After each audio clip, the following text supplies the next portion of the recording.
श्री बाबा रामदेव जी के परम मित्र एवं शका रत्नाजी रायका एवं सुगुणाबाई जी का इतिहास। जैसे श्री कृष्ण के मित्र सुदामा, वैसे रामदेव जी के मित्र रत्नाजी रायका। जैसे श्री राम के भक्त हनुमान, वैसे रामदेव जी के भक्त रत्नाजी रायका। रत्नाजी रामदेव जी के बचपन के साथी एवं एक ही थाली में मेणा दे उनको भोजन भी जिमाती थी। रत्नाजी रायका का जन्म विक्रम संवत 1401 में चैत्र शुदी पूर्णिमावार मंगलवार के दिन जोधपुर जिले के बिक्कमकोर गांव के नत्ताजी रायका के घर रायका कुल में हुआ। रत्नाजी रायका के माताजी का नाम उग्गा देवी देवासी था तथा उनके दादाजी का नाम सम्मल जी रायका था, जो कि उनके गांव जोधपुर से करीब 80 किलोमीटर दूर पड़ता है। सुरवीर रत्नाजी रायका जो बाबा रामदेव जी के साथ पोखरणगढ़ के दरबार में अजमल जी के साथ मंच पर बैठे थे। अजमल जी को रत्नाजी रायका अति प्रिय एवं विश्वासी थे और दरबार में उनके पीछे बिना कोई भी फैसला नहीं होता था। हर बात को लेकर अजमल जी व रामदेव जी रत्नाजी रायका से विचार विमर्श करते थे।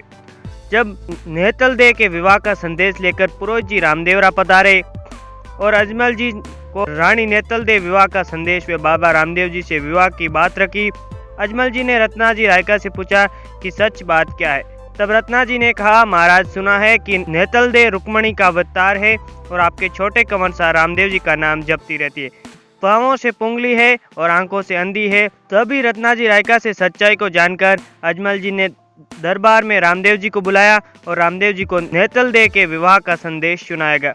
रामदेव जी ने रानी से विवाह करने की इच्छा प्रकट की और बाबा के विवाह का नारियल लिया गया एवं राजपुरोहित जी को अजमल जी ने बहुत सारी भेंट देकर खुशी से विदा किया और बाबा रामदेव जी के विवाह की संपूर्ण तैयारियां चल रही थी एवं कुल परिवार के पास दूर रहने वाले सब संबंधी आ गए, परंतु धनरूप जी महाराज की कन्या सुगुणाबाई जी अब तक नहीं आई थी और इधर बारात जाने में केवल 7 दिन ही बाकी बचे थे। लाछा बाई पहले ही आ चुकी थी। घर का सारा काम लाछा बाई और दाढ़ी बाई अपनी सखी सहेलियों के साथ मिलकर कर रही थी। उसी दिन संध्या को बाबा रामदेव जी की पिट्टी की रस्म हो रही थी, तो माता मेणा दे को वात्सल्य भाव का निर्वाह करने, पिट्टी करने में हाथ बटाना और शेषा सुगुणा की याद आ गई। माता जी की आंखों में आंसू बहने लगे। 1-2 आंसू रामदेव जी की पीठ पर टपक पड़े तो रामदेव जी ने ऊपर देखा और माता जी की आंखों में आंसू देखकर रामदेव जी विस्मयपूरित आश्चर्य से पूछने लगे, माता जी क्या बात है? क्या मेरे से कोई अपराध हुआ है या किसी और ने अपराध किया है? जल्दी से बता दे, अभी उसे दंड दिया जाएगा। रामदेव जी की माता जी रामदेव जी का स्वभाव जानती थी। उन्होंने शांति से धीरज बंधाते हुए समझाकर कहा, बेटा आपका अभी लगन चढ़ा समय है, आप घर से कहीं बाहर नहीं जा सकते। कर्म का कोई लिखा मिटा नहीं सकता। भाग्य का संयोग बड़ा विचित्र, अमिट और अक्षय है। माता ने स्त्री स्वभाव के उपकरण बनाते हुए कहना जारी रखा, सुगुणा का बड़ा अच्छा घराना देखकर विवाह किया, परंतु ऐसी कभी आशा नहीं थी कि पीड़ियार इतने हट्टी और निखट्टू निकलेंगे।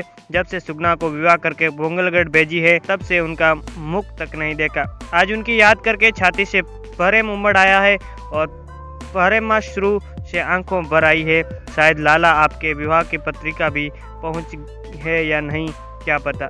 आज के लिए बस इतना ही। मैं मिलूंगा आपको पार्ट 2 में, जिसमें और भी ज्यादा इंटरेस्टिंग जानकारी होगी। अगर आपको पार्ट 2 देखना है तो कमेंट करके जरूर बताना।